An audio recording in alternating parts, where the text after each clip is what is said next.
How did the Bay Area get so expensive anyway? On addressing inequality. The struggles of working Americans has never been clearer. Is inequality inevitable? The normally placid Pacific Heights rattled with chants and music midday Saturday. We need to reprioritize people over billionaires. Whatever. Yes, the wonderful thing about that is that it speaks to people. One is the loneliest number that you'll ever do. Two can be as bad as one. It's the loneliest number since the number one. San Francisco, California, one of the most diverse cities in the world. Filled with cultural tapestry, inclusive environments, and citywide events, SF comes with constantly shifting demographics. While SF continues these legacies of these inclusive events, it's important to look at other often unexplored demographics, such as wealth. If you are not part of the generational wealth or big tech billionaire bubble, or generally, if you are not of the few lucky ones, quality housing, transportation, health, food, and community pride may be inaccessible where you live.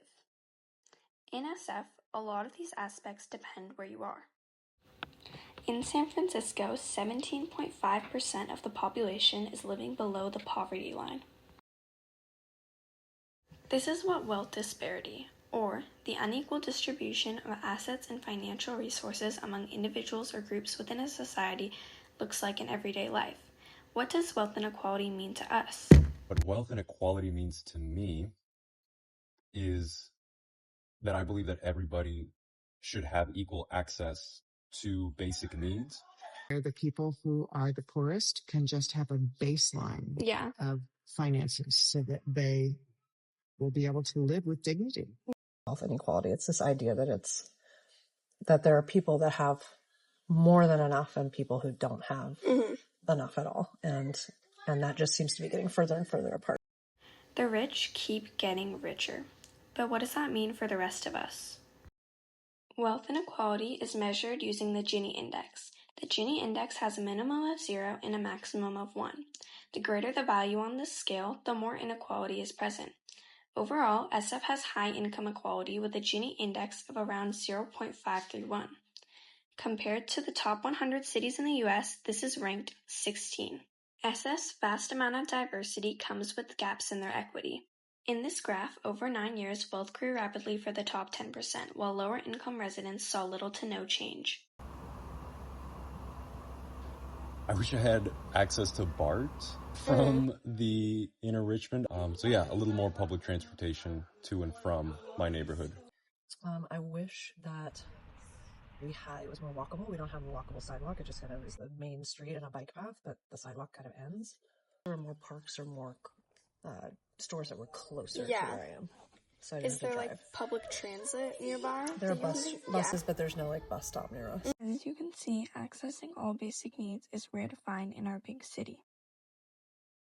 But local leaders and organizations have already begun to pave the way for a better and more equitable future for the Bay Area. Some of which include Mission Economic Development Agency, San Francisco Planning Department, and Tipping Point Community. I spoke with Pat Pluty, a local leader at Faith in Action Bay Area. In making San Francisco a more equitable place to live, and also making sure that it really lives up to its name as a sanctuary city. Really listening to the people impacted is where community change often begins. I developed this love for listening to people, and I think that as a human species, we don't always listen real well. For many residents, the effects of wealth inequality are felt in their daily survival. And one of the things they said is that it's just so hard to live in this city. Yeah. Many of them are in shelters. Their kids are in schools. They're trying to find work.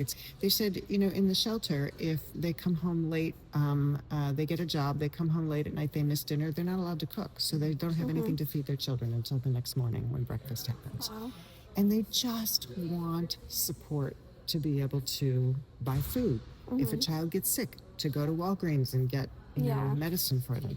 How are solutions innovated based on residents' everyday experiences? We get in a room together and we ask an open-ended question, and then we just listen. We listen to the stories, We listen to the body language, we listen to the tears, we listen to the laughter. They work together and they come up with those solutions, and then we say, how can we help you implement those solutions? How can we help you do what you need to do and what you know will work? Because you're living it.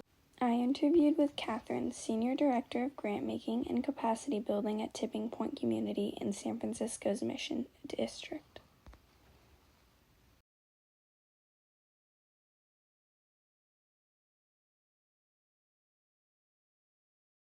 Tipping Point really cared about not just advancing the best poverty fighting solutions, but also was very invested in making sure that the organizations that were leading those interventions were healthy, were well resourced, and were like growing and out of capacity to be able to sustain those solutions over time too.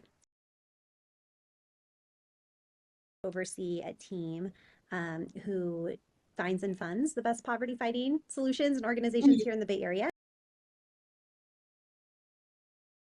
Low income, first generation students go to college and ultimately graduate with their bachelor's degree on supporting either unemployed or underemployed workers, preventing homelessness here in the Bay Area. So all of the grantees that we support in that portfolio have the same priority. So we're trying to investigate like what are the systems and policies that keep poverty in place. The cost of living is a really huge factor here in the Bay Area, but it's a huge factor in the growing poverty rate because costs have so widely outpaced wage growth. A report every year in partnership with PPIC, and between 2016 and 2023, household income for a family of 4 in the Bay Area increased by 34%, but the cost of living increased by 46%. So that's just a gap that's widening and will continue to challenge particularly families that are low income and are barely making ends meet now. Is that in the Bay Area, over 1 million residents are living in or at the brink of poverty despite working full-time.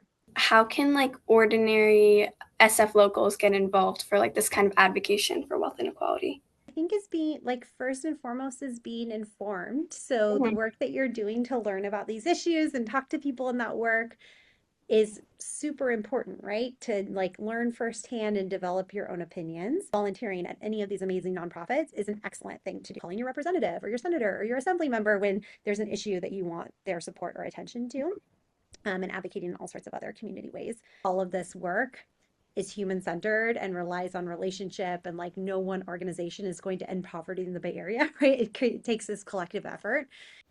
But as a whole, we can make change. What is being done within the political area in an attempt to close SF's widening gap?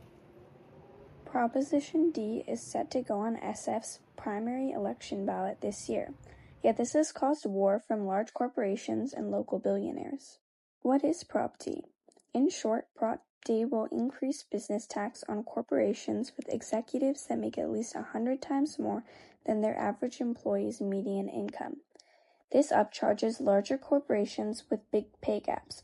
Anti-Prop D campaigns have already received numerous individual donations from well-known companies such as DoorDash, Uber, and Amazon, among many others who hope to keep their extra dime. But this proposition comes with both pros and cons for our local economy. Here are some resident voices. We had strong public programs and institutions that helped immigrant families like mine find stability. But now I barely recognize my hometown. Rent, groceries, and healthcare are so expensive, it is impossible for working class families to survive. That's why we need Prop D. Prop D will generate funds to preserve the social safety net. Prop D supporters argue that if Prop D were to pass, it would generate millions of tax dollars, which would restore funding to public services. It would also serve as a public epiphany to the widening gap between average citizens and employers. Politicians a blank check to use however they want. That's why Mayor Daniel Lurie and the San Francisco Democratic Party say, don't derail San Francisco's comeback. Vote no on D. The anti-Prop D campaign argues that this tax would drive away such large corporations and damage our local economy overall. Within our broad city filled to the brim with opportunity, there is still a majority who struggle to survive, much less live their life to its fullest. Behind every number shared, research report, YouTube video, there are people. people who are forced to choose between food and rent, people who have to choose how they utilize the little that they have. Inequality exists, whether we like it or not, but the reality is how we choose to shape our city's future to share opportunities with everyone. Our future depends on the people heard, the people seen, and what we do about it. Hope is never lost. Organizations, policymakers, and everyday people like you are working to utilize resources no matter the age. Making change is not as challenging as you think and can be fit into everyday tasks.